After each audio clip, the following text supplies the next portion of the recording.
신약성경 누가복음 7장입니다. 신약성경 누가복음 7장 30절 말씀 한 절만 함께 보도록 하겠습니다. 신약성경 102페이지에 기록이 되어 있습니다.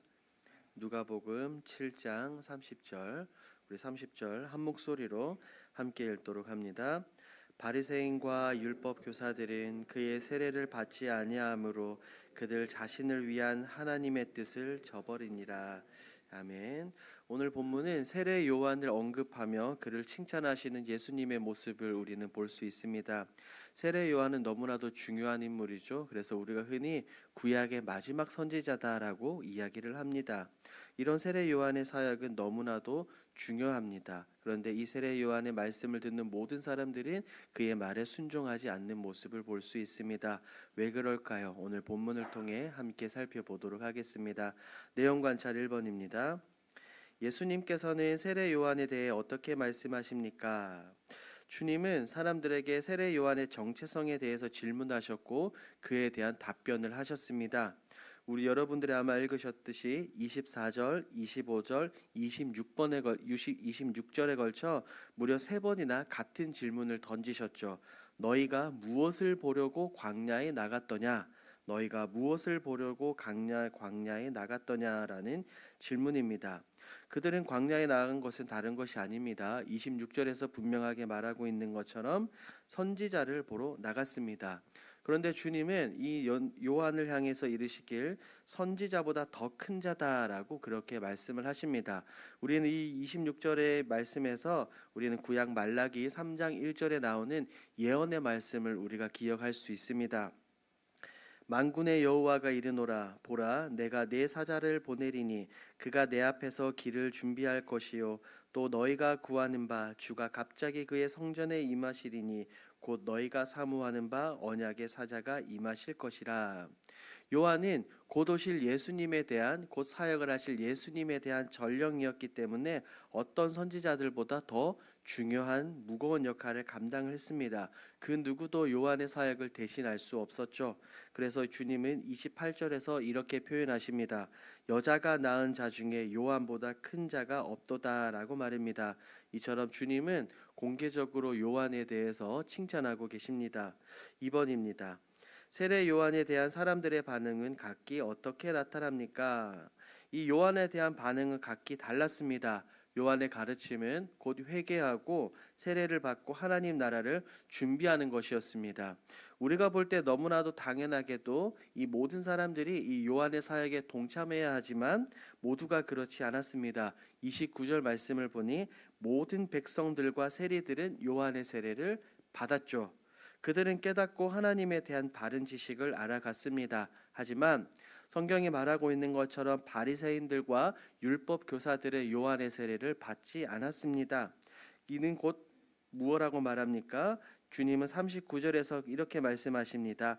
하나님의 뜻을 저버리니라. 그들을 향한 하나님의 뜻, 바리새인들과 율법 교사들을 향한 하나님의 뜻을 그들은 저버렸다는 거죠. 그들은 거부합니다. 요한이 선포할 때 듣지 않았습니다.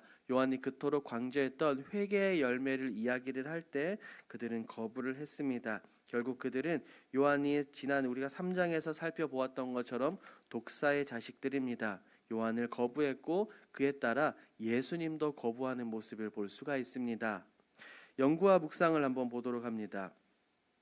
바리새인과 율법 교사들은 왜 요한의 세례를 받지 않았습니까? 이들은 요한의 세례를 받지 않았습니다. 율법을 너무나도 사랑하고 사모한 그들은 율법주의에 빠져버렸다는 거죠. 분명히 하나님께서 우리에게 주신 백성들에게 주신 율법은 좋은 것입니다. 하지만 율법주의는 좋지 않습니다. 지금 이들의 모습이 이와 같아요. 우리는 주님의 이 말씀 속에서 힌트를 얻을 수 있습니다. 요한에게 나와 세례를 받고 회개하는 것이 곧 누구의 뜻이라는 것입니까? 하나님의 뜻입니다. 주님께서 30절에서 분명하게 말씀을 하셨습니다. 그들을 향한 하나님의 뜻이 있었습니다. 하나님께서 직접 말씀해 주신 것이 아니라 요한을 통해서 선포되었는데 그들은 거부하고 외면했습니다. 율법주의에 빠져 진짜 하나님의 뜻이 무엇인지 깨닫지 못하는 이 바리새인들과 율법 교사들, 하나님의 뜻과 상관없는 행동들을 했다는 것이죠. 그래서 그들은 너무나도 큰 실수를 저질렀습니다. 이런 모습들은 이들에게서뿐만 아니라 우리 역시 이런 모습을 가질 수 있습니다. 우리 느낀 점에서 좀 더 살펴보겠습니다. 느낀 점입니다. 하나님의 뜻과 상관없이 살아가는 바리새인과 율법 교사들을 보며 무엇을 느낍니까? 우리가 아는 것처럼 바리새인들과 율법 교사들은 어떤 사람들입니까? 그 어떤 사람들보다 율법에 능통하고 율법을 외우고 율법의 달인들입니다. 아는 것처럼 율법에는 무엇이 기록이 되어 있습니까? 사랑하는 백성들을 향한 하나님의 마음과 뜻이 담겨 있습니다. 하지만 아이러니하게도 그들은 율법에 능통했지만 하나님의 뜻은 알지 못했습니다. 지식적으로 이 율법을 외우고 이해했을지 몰라도 현실에서는 그렇지 않았다는 거죠. 이런 모습들은 때때로 이 오늘을 살아가는 나의 모습이 될 수 있습니다. 우리는 늘 말씀을 가까이 하고 큐티를 하며 하나님의 뜻을 알아간다고 합니다. 하지만 우리가 이 땅 살아가는 삶 가운데 많은 것들, 선택하는 것들과 행동하는 모습을 보면 때로는 하나님이 살아계시지 않는 것처럼 우리가 행동하는 경우가 너무나도 많습니다. 하나님의 뜻은 온데간데 사라지고 그냥 내 주장만, 내 계획만 내세울 때가 너무나도 많다는 거죠. 살아계신 하나님의 뜻보다 중요한 것이 내 뜻이라고 말합니다. 내 주장, 내 지혜입니다.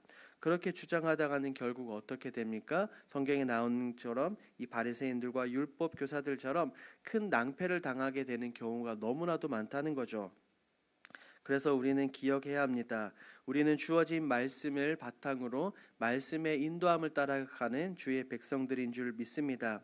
하나님께서는 오늘날 우리에게 직접적으로 말씀하지 않습니다. 이것을 선택해라, 저것을 선택해라 말씀하지 않습니다. 결국 우리는 말씀을 통해, 말씀 연구를 통해, 기도를 통해 진짜 숨겨진 하나님의 뜻을 찾아가고 발견해야 합니다. 그 노력이 결코 쉽지 않습니다. 그러므로 여러분들은 말씀을 깊이 이해하고 묵상하며 그 안에 숨겨진 하나님의 뜻을 찾아가시기를 바랍니다. 적용입니다. 바리새인과 율법 교사같이 내 뜻과 방식을 고집하는 모습이 있다면 무엇입니까? 우리는 이런 경우들이 너무나도 많죠. 이것은 방금 말씀드린 느낀 점과 비슷합니다. 내가 제일 똑똑하다고 생각합니다. 내 생각이, 내 지혜가 가장 완전하다고 생각합니다. 그래서 다른 사람들의 말은 듣지 않습니다. 한 번씩 기독 신문들과 뉴스를 보면 뉴스를 보면 너무나도 답답합니다. 수많은 교회의 리더들이 우리 총회의 헌법과 규칙들을 무시하고 그저 각자 소견에 오른 대로 행동합니다. 관행이었다면서 그렇게 합니다. 지금까지 그래왔으니 이렇게 해도 된다고 주장합니다.